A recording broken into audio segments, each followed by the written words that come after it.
far we are going to catch this respiratory system today. Okay. Okay, Jeannie, did you get it?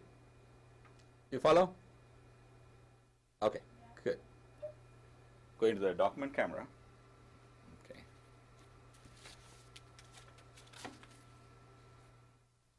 We have discussed about the respiratory system, right? The gas exchange, respiratory.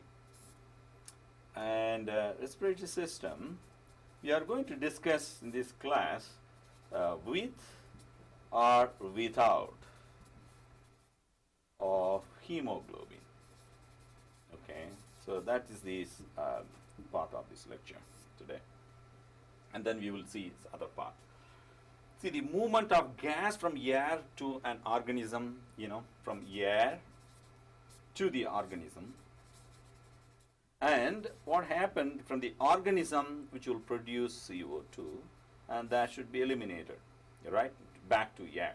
So here the air, the consumption of oxygen. So this is the one which we are talking about earlier.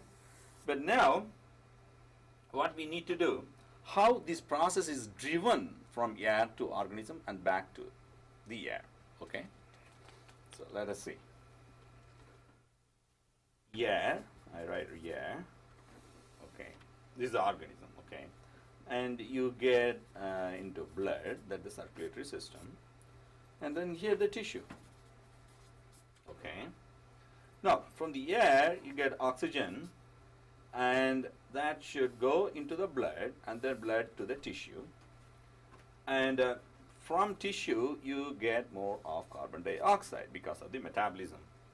And from this, it's going to back onto the blood, and then from blood to outside, CO2, which is coming out. This reaction is driven by how this is from the oxygen to the tissue, how this is going to be transported across to the blood. So this process is driven by the oxygen consumption. As you remember the earlier class on an equilibrium, whenever there is a one side A to B to C, when you remove the C, what will happen? This reaction is pushed forward. I hope you remember that. Okay. So that process now you should recollect. I'm just writing the red arrow because of the consumption of oxygen here. So oxygen is consumed. This drives the reaction forward. Okay. Now, in this one, more of carbon dioxide is being produced. If it's more of carbon dioxide, and this is the driven by production of CO2. If you more carbon dioxide, then that will push this equation to the other side. So it is driven by the production. So consumption of oxygen push, or it require, it move oxygen from air to the tissues. At the same time, the more of carbon dioxide due to metabolic product, that push the reaction towards the left, or the elimination of carbon dioxide from here to tissue or blood and then to the air. The whole process is by diffusion. Okay. As you know very well, the diffusion is from the higher concentration to the lower concentration. So air in a higher concentration, blood is the lower concentration, it easily flow. And from blood is higher concentration, tissue is the lower concentration of oxygen, so it can get into the tissue. Coming here, the tissue produces more of carbon dioxide when compared to the blood, so the blood from tissue to blood, it diffusion will come up. And then blood carbon dioxide is more when compared to the air, and then it will come back from blood to air.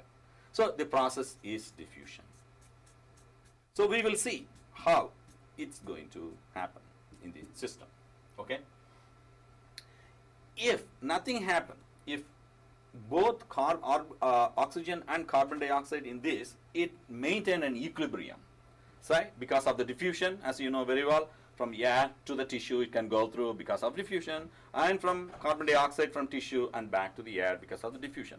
But this process is in equilibrium, if nothing happen.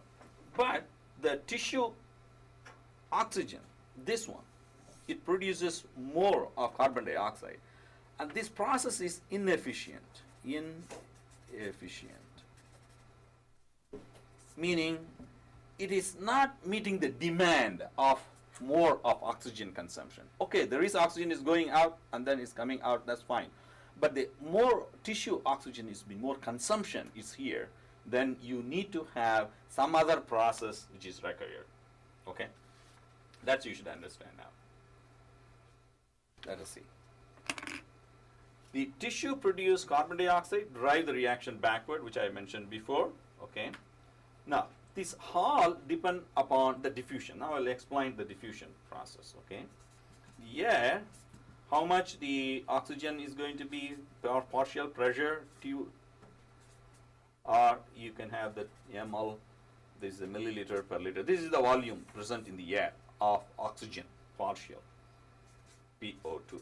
Okay, but this and how much it is in the blood is going to be 6.2 ml per liter. So this is in the blood. So what will happen in the air to blood? Because the higher concentration and here the lower concentration. Due to diffusion, what will happen? Or in the blood oxygen, PO2, blood oxygen level is going down due to tissue, because the tissue uses all this oxygen which is present in the blood. So the tissue is using this oxygen. What will happen ultimately? The blood level, even 6.2 ml, it will go down. Okay, so when it drops down, what will happen? The air from here onto the blood, it can move across. That by diffusion. This is the process of diffusion in terms of diffusionary process. Okay. Now the another topic, the another scenario, carbon dioxide outside air. Okay, air, CO2 level is 0.3 ml per liter. Okay, but in the blood, how much you have? 0.22 ml per liter. This is at the equilibrium condition. Okay, it is present in the blood concentration. But in the tissues, what happened in the tissues? Due to the metabolism, due to the oxygen consumption, it produces excess of carbon dioxide. It produces more of carbon dioxide product. This will drive the increase in concentration of blood CO2 increase. If blood CO2 increase more than 0.22 ml, what will happen? When compared to 0.3 ml present in the air, there is an increased concentration in blood, and here it is less. So according to the diffusion process, from blood to air, it escapes. So it goes out. Do you follow now? How the concentration gradient and concentration or diffusional process will escape from blood to air. That's the process. As I mentioned before, this process of oxygen consumption here, taking, and then elimination of carbon dioxide is very slow. And also I said inefficient, because of the high demand and high production of carbon dioxide.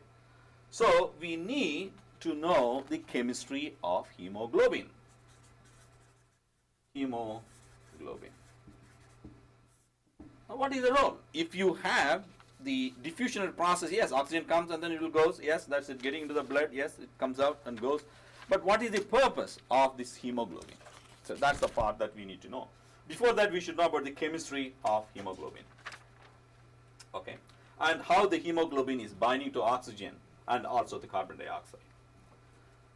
So now we should know about the oxygen enters into the blood, okay, enters into the blood, and then from blood the oxygen is consumed to tissue. Okay, so this will lead to maintain low concentration of oxygen because the oxygen is being consumed, right? Now, if more of oxygen is used here, then what will happen in the blood? Blood concentration is going down. Okay. But the high concentration in blood, if it diffuses out, the oxygen is limited. The oxygen is limited here in the blood.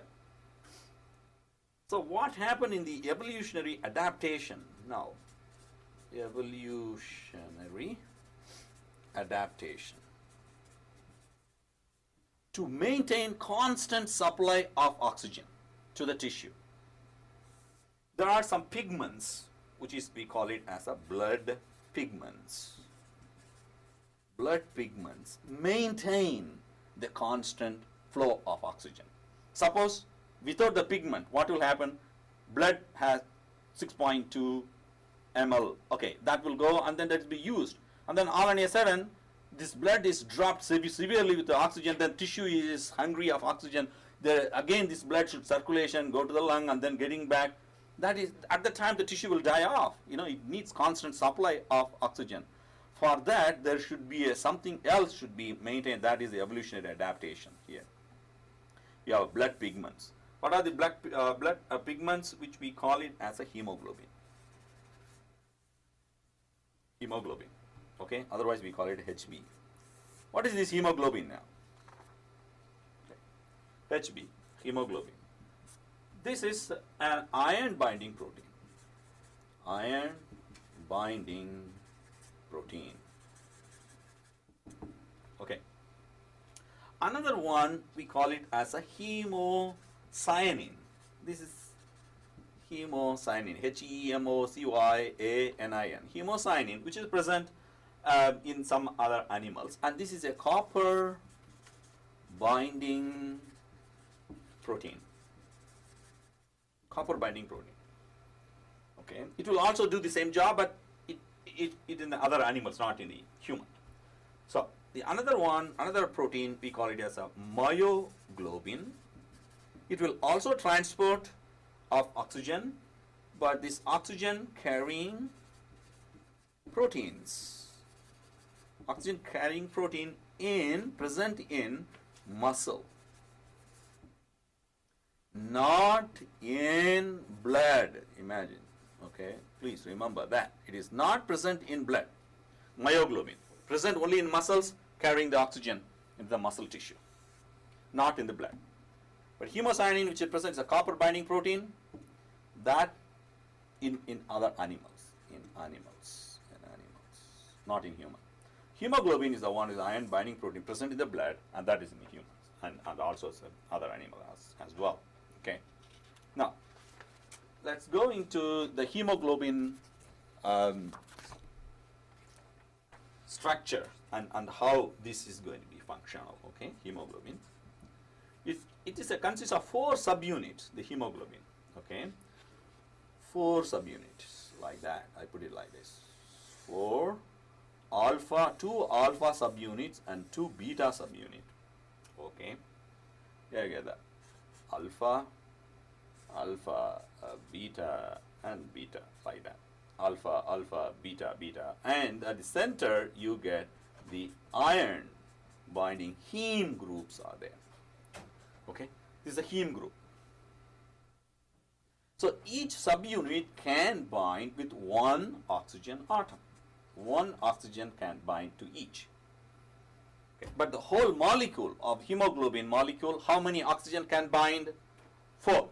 Right? This can bind 1 oxygen, this can bind another oxygen, this can bind another oxygen, this can bind another oxygen. But the oxygen is binding to this part, the heme part, here, heme. Okay. So if we plot the binding capacity, okay, if we plot a graph, the graph looks like a sigmoidal. Suppose if you plot a graph, okay, and the concentration of oxygen, and which is the bounding here. Suppose this is the concentration of oxygen, and this is the oxygen bound oxygen. Okay, oxygen bound to hemoglobin. So initially there is a period like this, a lagging period. This is a slow process of more oxygen is binding, but the bound is not very significant. But after a certain level, it shoots up like this. And then what happens? And then flatten off. So we call it as the sigmoidal curve. It signifies that when 1 oxygen, which will help to bind the another oxygen. And the second oxygen will help to bind the third oxygen to bind to the hemoglobin. And third will bind to the fourth. So that's what it is.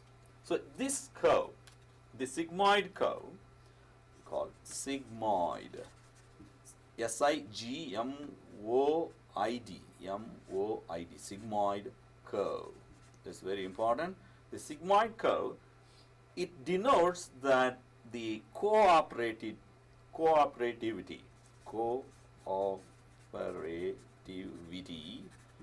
between oxygen binding and oxygen concentration.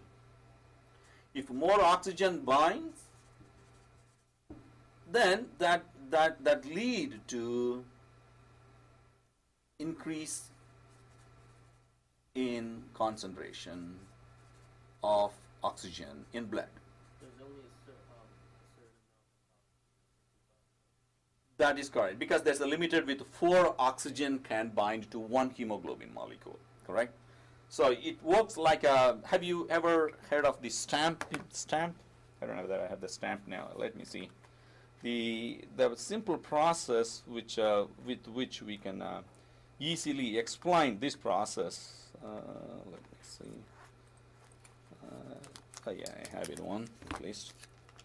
Yeah, this is a stamp, okay? Now, imagine I have 4. See, these each bell. This is a freedom bell, right? Freedom, the stamp. Okay, each one denotes as a hemoglobin molecule. Okay, so now I'm going to add 1 oxygen to this. Only 1 can bind to it because this edge is going to the oxygen binding site. Through that, it can go through that. Okay, if I remove that, okay, what will happen now? If I remove this, you have both places been opened, right? So either oxygen can bind here or here. So there's a chances, the probability will be more. Okay. Now if even the oxygen is binding here and then it changes its structure and then expose, what will happen is a more here. It can bind here or here or here. There are 3 possibilities. 1, 2, 3. It can bind through possibility of the third one. So even then it also binds and changes its structure to the hemoglobin. Now the oxygen can bind 1, 2, 3, and 4. So it can bind on both or 4 directions. So each oxygen is bind to one particular subunit, okay?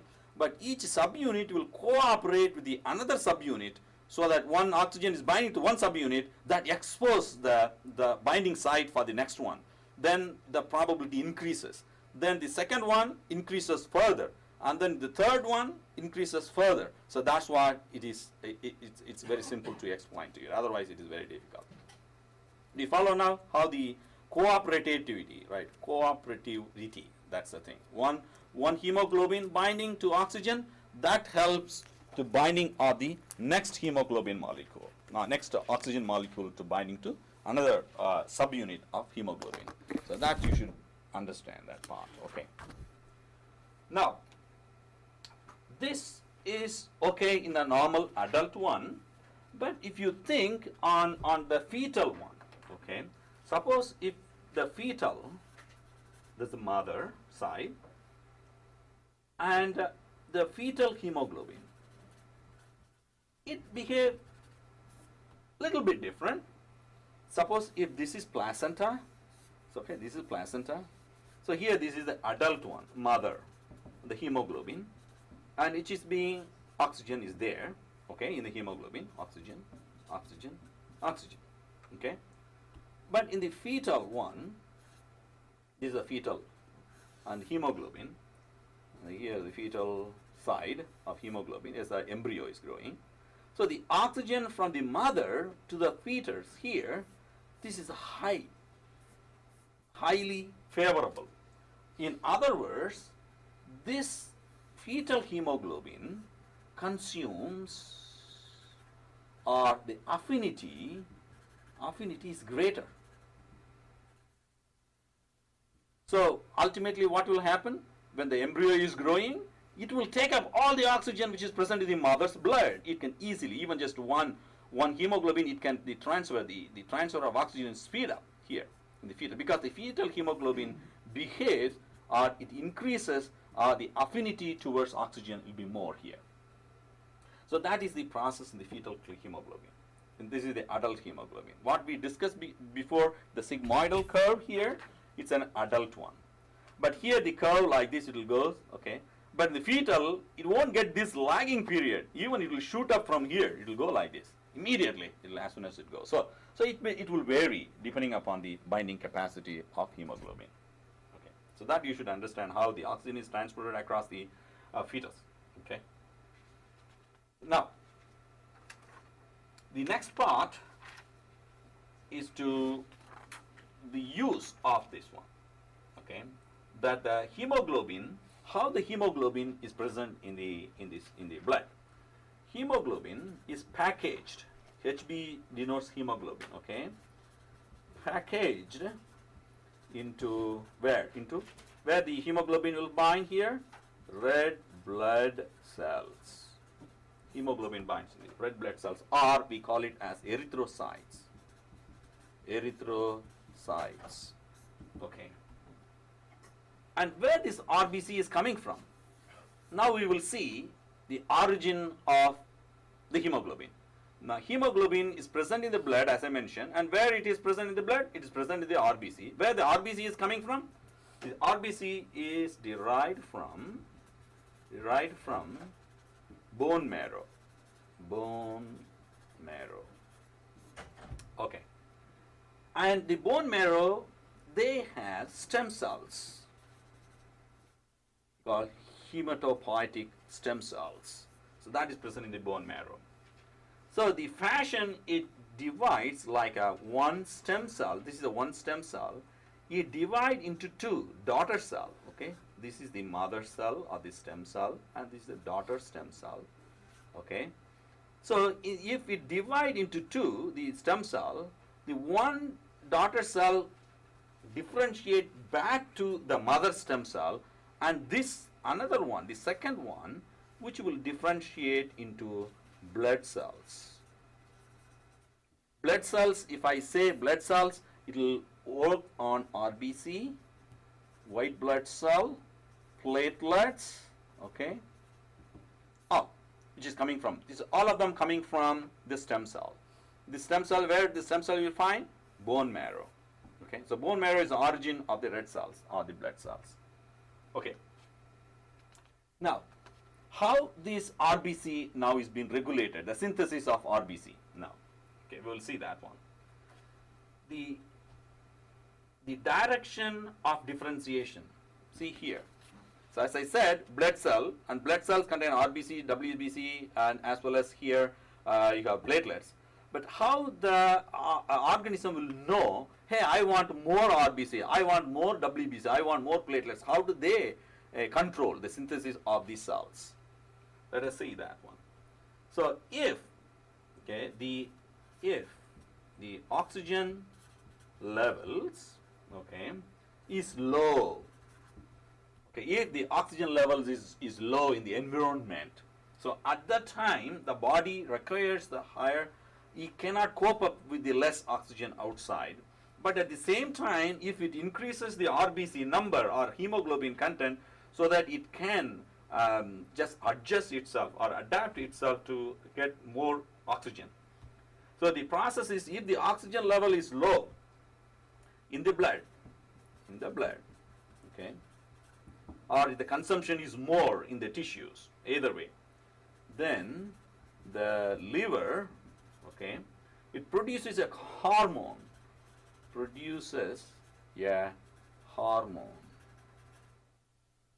It produces a hormone, okay, and that hormone called erythropoietin.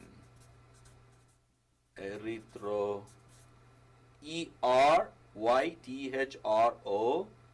okay, POITEIN, erythropoietin, and this regulates the production of RBC.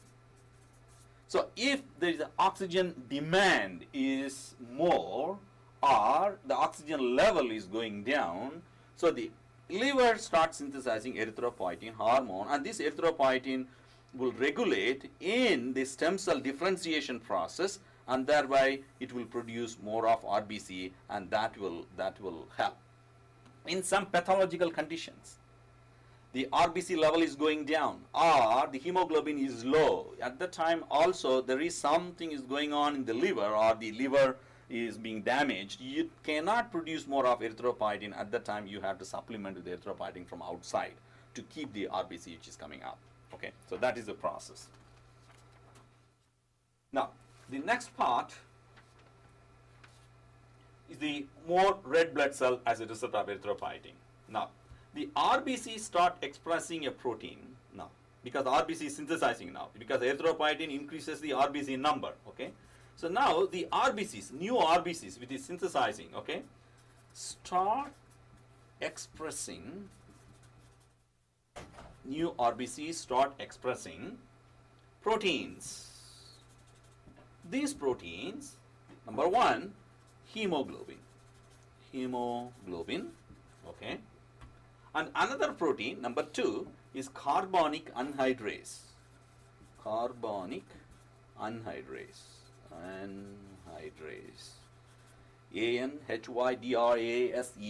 carbonic anhydrase. This is one protein, this is another protein. Where? In RBC. Why? Because it's just synthesizing a new RBC from erythropoietin regulate, it increases the more production of RBC. That RBC start expressing the proteins hemoglobin and carbonic anhydrase. Okay, now the RBC is started mature during the process. It matures a particular days. Okay, it matures during the maturation process, during the aging process of RBC. It loses its nucleus, because the nucleus is the one where you find DNA. The DNA is the one which you start expressing a particular gene that's responsible for hemoglobin, and also another gene for expressing carbonic anhydrase. So suppose this is the RBC and this is the nucleus. DNA is there and it started synthesizing more of hemoglobin, and then also you get a carbonic anhydrase. The job is done. Then what will happen? The nuclear, it degrade, or it loses, the nucleus is being removed, or it is degraded, and thereby what you get, there is a depression because of nucleus. This is the shape of RBC. So imagine if you remove this in a cell, in a round cell, if you remove this, what will happen? You get a lacuna, or you have got a depression of that particular area.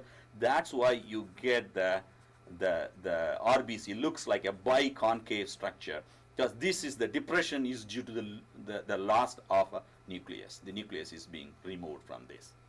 So that is during the maturation process. There is a process where it will remove the nucleus. Why? If the nucleus is there, then the nucleus starts into the hemoglobin and carbonic anhydrase, and it is not doing its specific function. What is the specific function of RBC?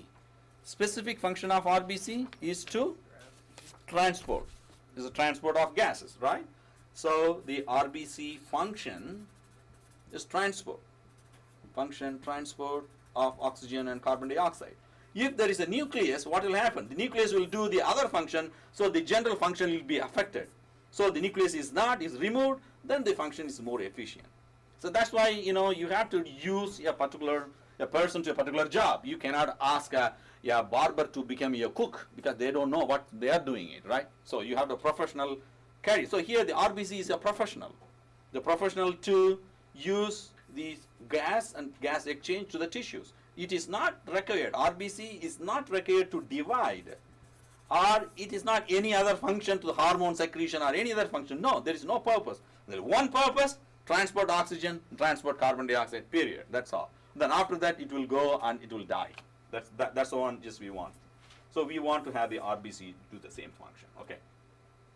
So all vertebrates, they have the RBC. Vertebrate animals, they have RBC. Okay. Some of them they lose. In mammals, yes, the RBC in mammals. lose the nucleus. Nucleus is being removed. In mammals, there is no nucleus in RBC in a matured one. Imagine if I say no RBC, no nucleus means only an adult one. Okay. But in the other organisms like reptiles, okay, they have the nucleus. That is different issues. Only the mammals we are losing this nucleus. Okay. If you find a blood, for example, in forensic lab, okay, if they found an RBC and that RBC they have some nucleus in it, either there are two things. Is one is that particular person is being infected with a certain type of disease, or you get the reptile or snake or any other animal's blood which is being oozed. So we can easily differentiate with this. Okay. So the next one is the function, the oxygen carrying capacity. Oxygen carrying capacity. See, in some of the blood cancer, when the erythropoietin is synthesizing more and more and more, you get the nucleated RBC. If you find a nucleated RBC in the adult blood, that is a blood cancer patient. Okay, so you have to imagine that there's a possibility you can have a good diagnosis with the presence of nucleus in RBC in the patients. Okay, now the oxygen carrying capacity that directly proportional to how much hemoglobin concentration, which is present in the blood, and then it directly proportional to how much RBCs are there, red blood cells. So it depends upon these two. For example, the person who is living in a mile high city in Colorado, Denver, and further up in Himalayas or some other mountain region, they are living there where the oxygen level is going down. There, the hemoglobin of those people on the RBC, they have higher because the low concentration of oxygen, their erythropoietin level is gone up, and their oxygen binding capacity, they need more, so they increase more of RBC, more of hemoglobin. Sometimes they also suffer from beta thalassemia, that is some traditional trait, some genetic disorders, because of hemoglobin changes. I mean, there's a mutation which is not carrying enough oxygen because of the stress. So it is more prevalent in those. Okay. Now, let us consider there are three chemical reactions over this.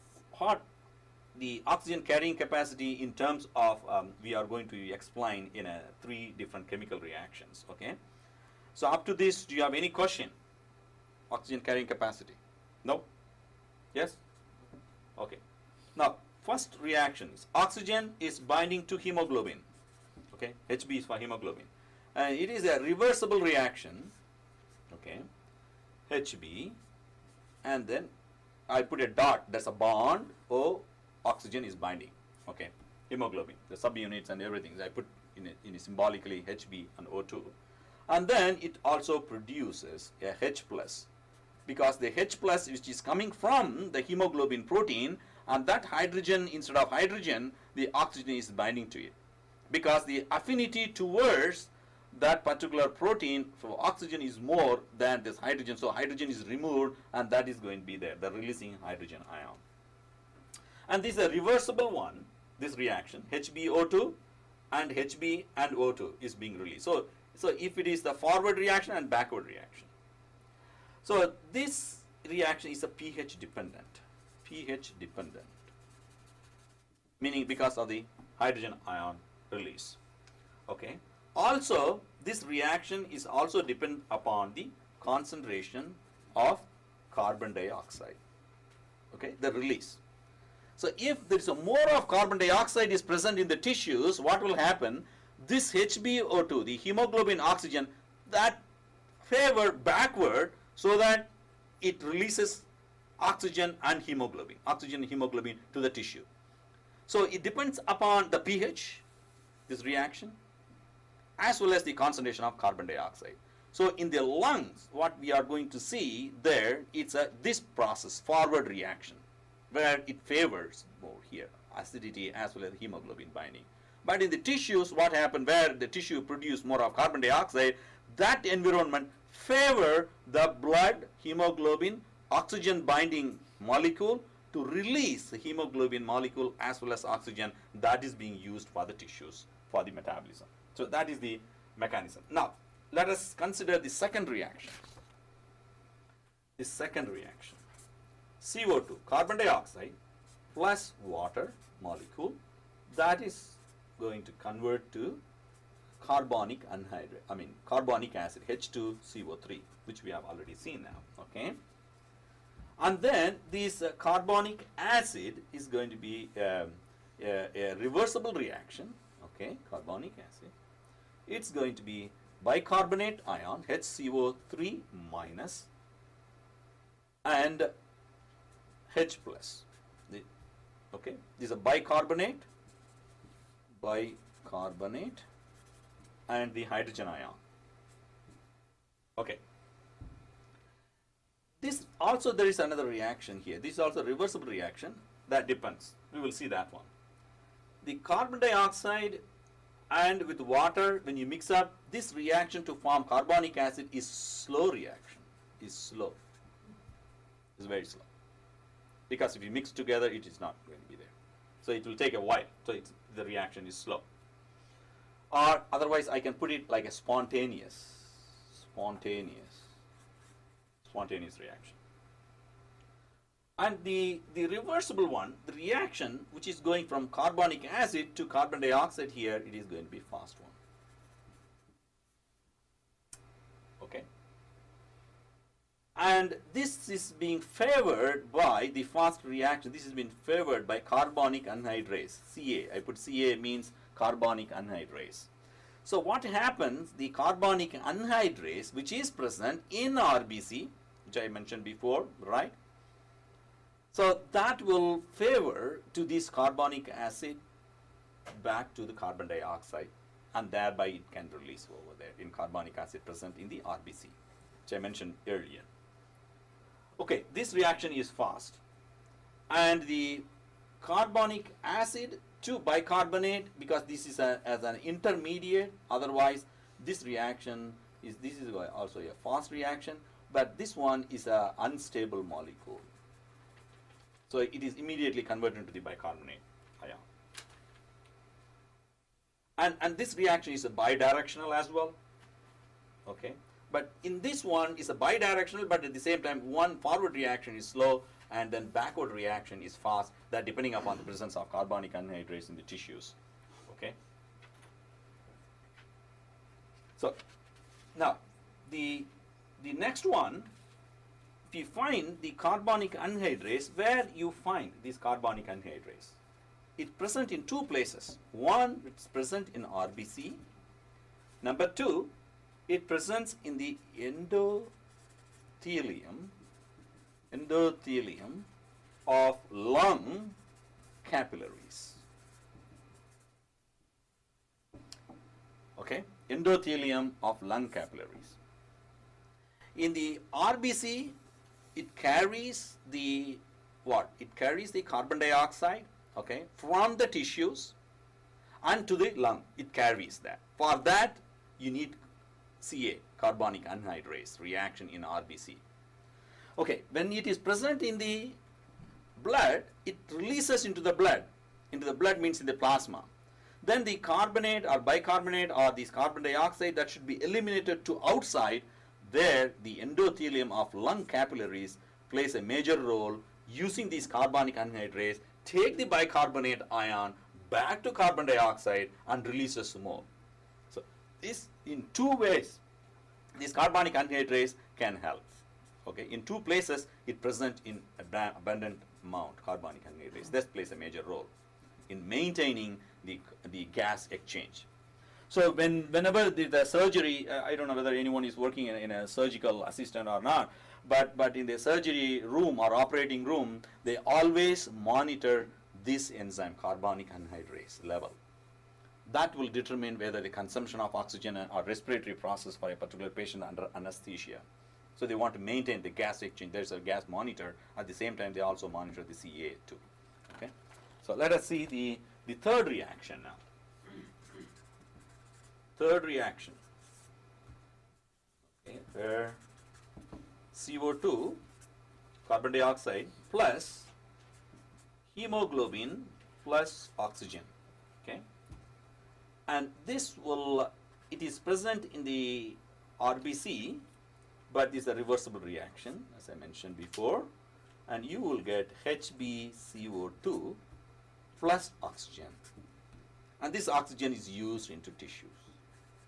So at the near the tissue, as I mentioned before, the higher the concentration of the carbon dioxide, that will take this hemoglobin and bind with that and oxygen. But you may wonder, hey, if this carbon dioxide and oxygen, there must be a competition between there to bind. The answer is no, because the oxygen binding to heme, oxygen binds to heme group in the hemoglobin, and the CO2 binds to protein or N-terminal or amino terminal of the protein, okay, of protein. So CO2 binds to protein, oxygen binds to, so there is no, the overlap, or there is no competition, there is no confusion. So this attraction, whenever the carbon dioxide is more, it attracts the protein more than the oxygen onto the heme. So what will happen when the carbon dioxide binds to the protein in such a way, when it binds the carbon dioxide, the hemoglobin releases oxygen. It cannot withstand the binding with oxygen, so oxygen is released. That is the main reason. The another reason for the release of oxygen, have you ever heard of the carbon monoxide poisoning? Sorry, if when compared to carbon dioxide and carbon monoxide will have more binding towards the hemoglobin than the carbon dioxide itself. So, and thereby, even the small amount of carbon monoxide is the enough to knock out the binding irreversible. It binds with irreversible with a protein molecule, and thereby damage the hemoglobin, and thereby the hemoglobin is useless to bind with any oxygen. That person dies off. So this is one of the mechanisms. There are other mechanisms. It binds to the electron transport chain. That's all. But the carbon monoxide poisoning is another one. The combination with the hemoglobin, the attractive to the protein is excess with carbon monoxide and compared to carbon dioxide. So that's why you should be very careful on this. Okay. So the next part, carbon dioxide. I'm just to explain this. Carbon dioxide binds to hemoglobin and destabilizes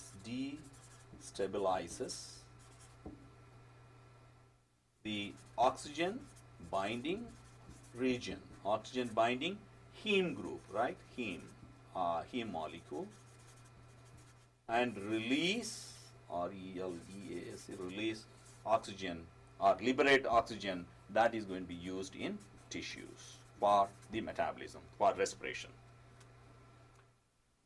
Now, how this carbon dioxide will bind to the protein now? The next thing is, I would recommend, I'm going to, just going to bit fast, so please take down the notes when the video is available, okay? So if I just go through that, it will take a while. So that's why I'm just going, I instructed earlier in the class, okay? Carbon dioxide binds, destabilizes oxygen, and hemoglobin molecule release oxygen, and that's used for the tissues. Okay. Now, the carbon dioxide, now where it binds, it binds to, and to form, it binds to hemoglobin as a protein. The protein, it binds to amino group, amino group.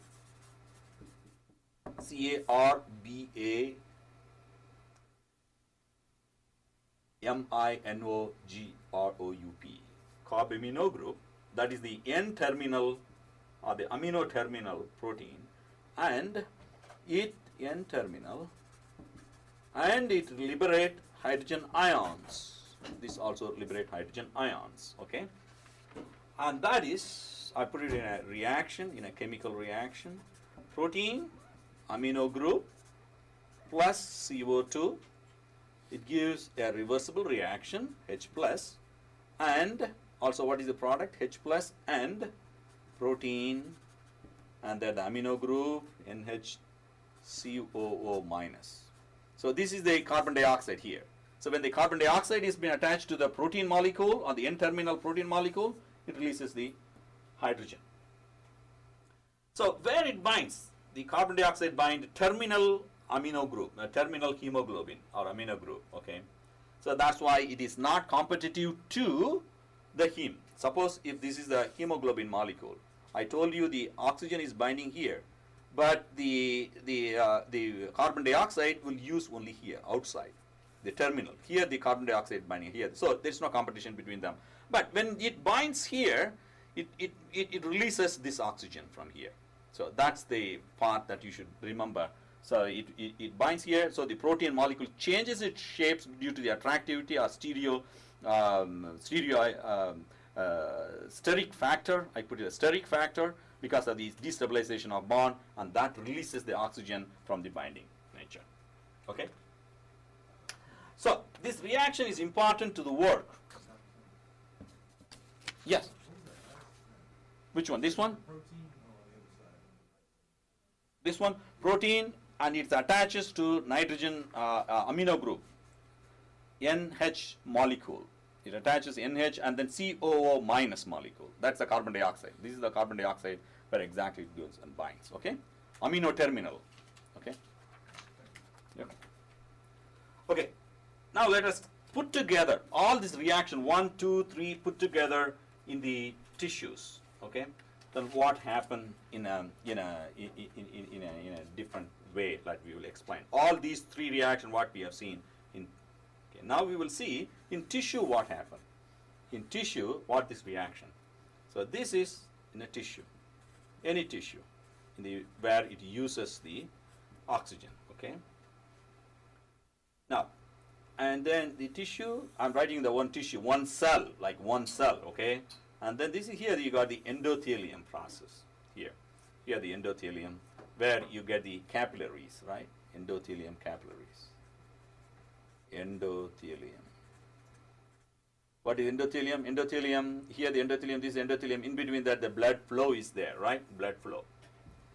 And then here I'm writing one RBC, not very many, just one RBC. What happens here? RBC, this is RBC, red blood cell. Okay. What happened in the tissue?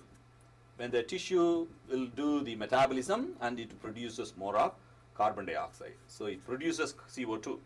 So the excess CO2, it should be removed, right? As I mentioned before, it obeys the diffusion. Okay. Now the CO2, now by diffusion, it comes directly to here. This is the extracellular space. This is the E space, extracellular space between this. This is the cell or tissue, and from this endothelium, this is some extracellular space. Extracellular space, this space. Okay. What happened? This one, this is endothelium membrane. This is the endothelium membrane. And then you get the blood which is coming over here. This is the RBC which is in the blood, and this is the plasma. Okay. This is the cell. This is the double layer membrane, which is I put a large one. So here the blood, plasma, and the other tissue, in between there's a capillary membrane here. So the first part is that by diffusion it comes out, the carbon dioxide, it gets into where? Into the plasma, where CO2, okay, plus the CO2 from tissue comes with water, and it will produce what? Carbonic acid, H2CO3, and then it is going to convert to bicarbonate reaction, HCO3 minus and H plus, okay, in the plasma. Could you see that this is the, I'm writing is a very thick pen, so it's coming out like that. So HCO3 which is coming. So this is the first reaction, and this reaction, for the forward reaction, this is slow, little bit. I put S for slow. But once it has been formed, the carbonic acid, and it's become a fast because this is an intermediate, is unstable. So it will convert to the bicarbonate ion and H plus in the plasma. Now, the first one, the carbon dioxide will go like this, but this process is slow, so it is not. So what happened?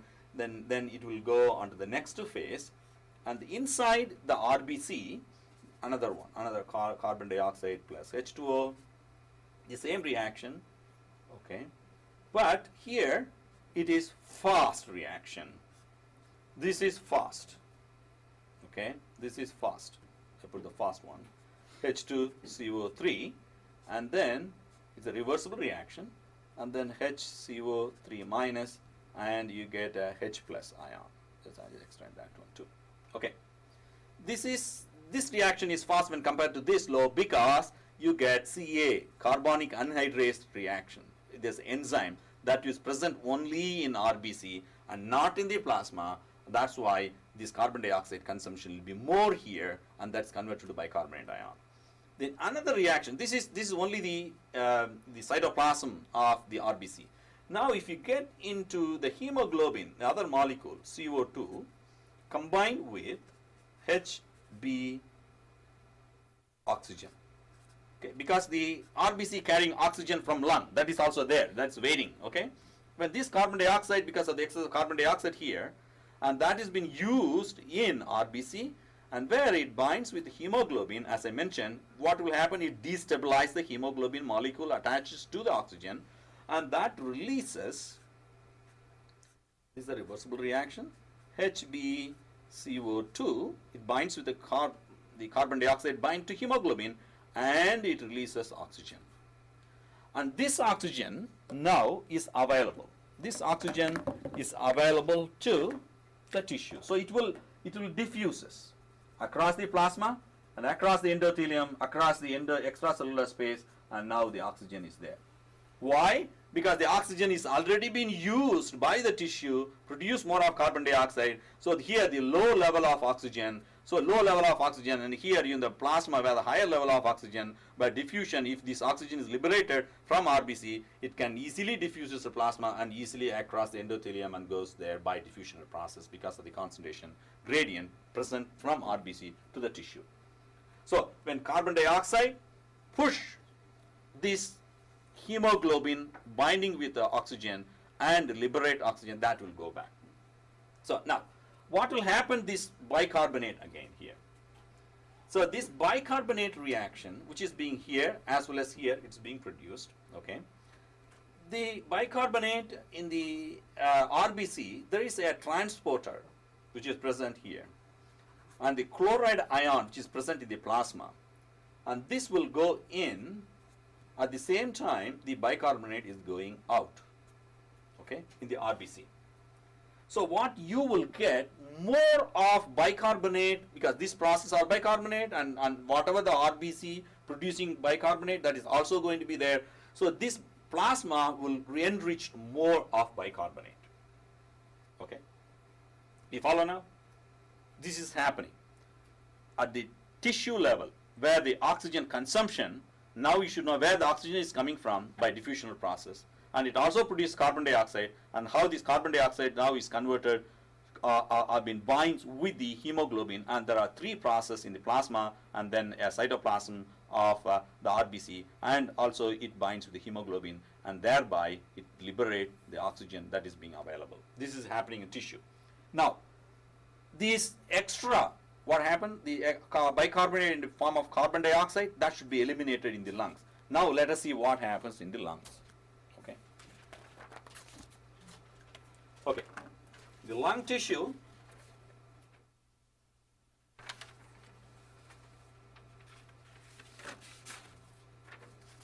in the lung tissues where the I put the same similar picture, but you should understand that which is coming out in the, you know, the lungs, gas exchange in the lung. Before that, so tissue, but this is the lung, and where the alveoli membrane, okay, alveoli membrane, where the gas, here, air is going to be here. Whatever we are breathing now, the air, it is going into the alveolar sac, and this is the one cell of that one, okay. Now, again, I'm just writing here, and this is the epithelium of lung, epithelium of the alveolar membrane. This is the epithelial tissue membrane, okay. And below that, there's an extracellular space, and I got the endothelium of capillaries here. And this is the endothelium capillary membrane, and you get the plasma again, and you also get the RBC is there. All right, the RBC, red blood cell membrane here. This is the plasma. Okay. Now, just write, this is the endothelium process. I'll write it in a different pen. This is epithelium, epi, and this is the endothelium, endo, okay, endothelium. Capillaries, this is capillaries, membrane, capillary membrane. And this is the epithelium of lung, okay, in the alveoli membrane, okay.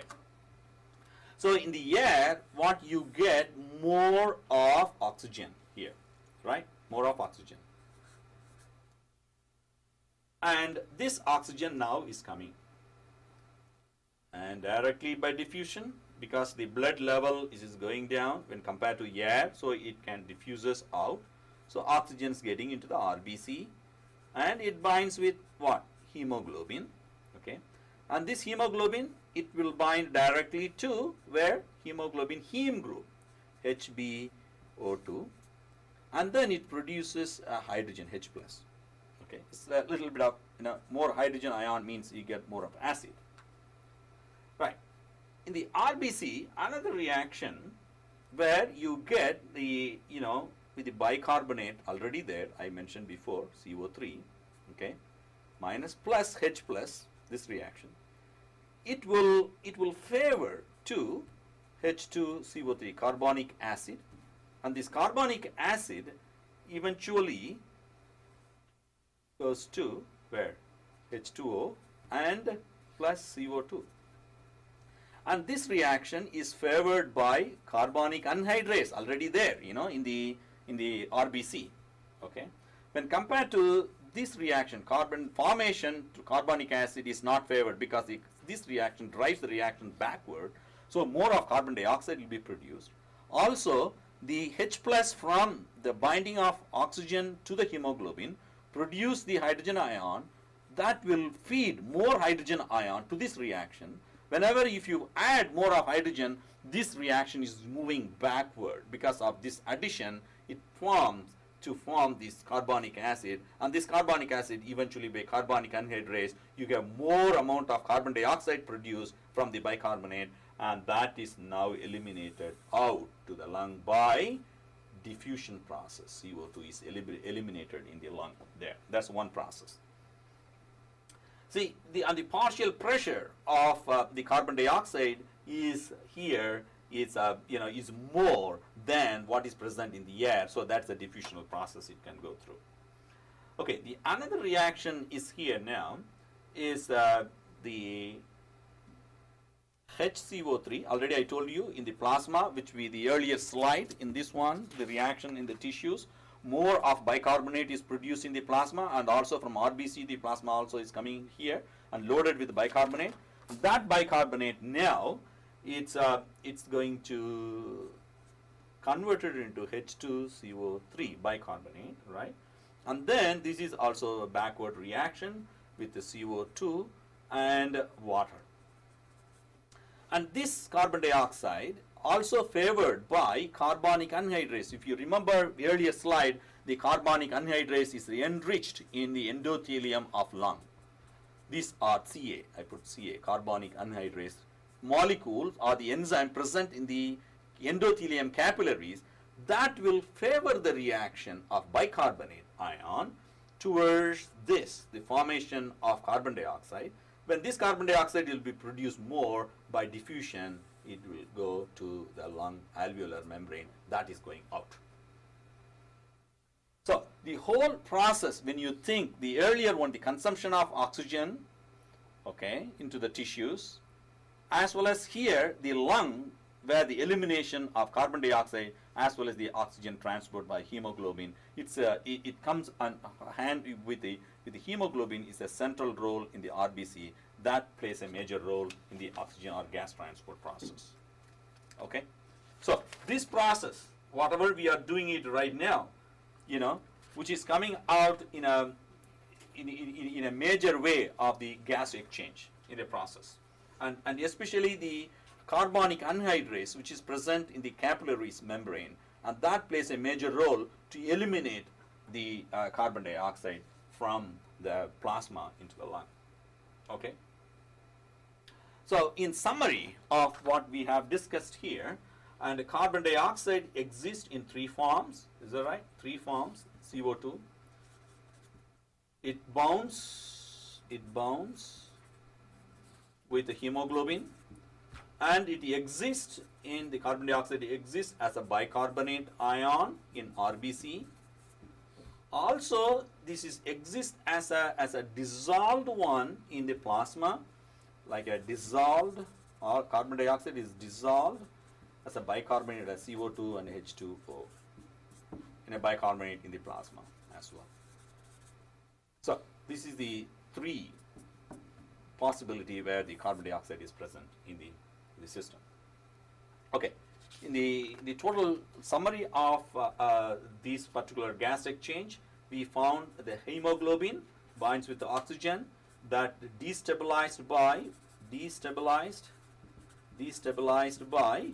carbamino group, right? Carbamino group or formation, and thereby with the carbamino group with the carbon dioxide binding. So that's why the destabilization that releases the oxygen, and to maintaining, because of the acidity, it also maintaining this reaction of binding, maintain the pH, okay, because of the carbon dioxide. That increase in carbon dioxide, if it increase in carbon dioxide in the system and the blood or the plasma, that lowers pH because more of acid is being produced.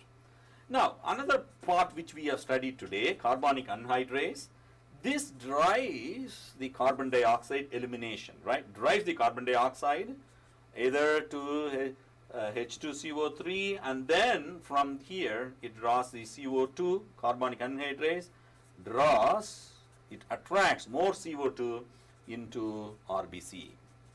That you should understand. And thereby it is being eliminated. And then the excess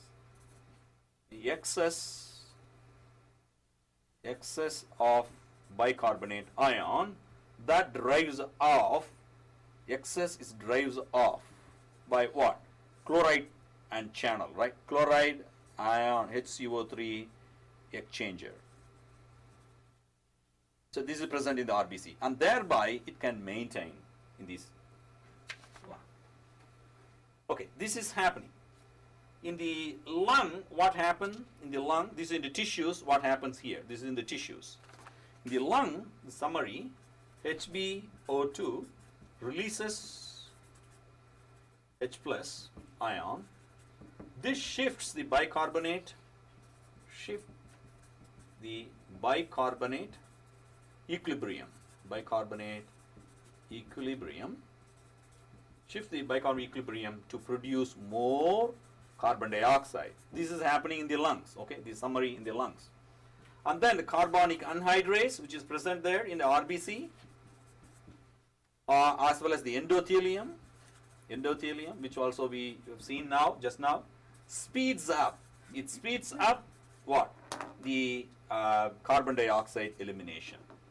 Okay, speeds up carbon dioxide formation, and that leaves by diffusion. Then the carbon dioxide leaves by diffusion. Okay, from the blood. Higher concentration of carbon dioxide in the blood and the lower in the air, so it can, by diffusion process, it will eliminate. I put it like this: carbon dioxide concentration is much greater in plasma than the partial pressure of carbon dioxide present in the air, and that drives from the lung and to escape. And with this, we will finish the gas exchange. This is the end of this gas exchange lecture, gas exchange.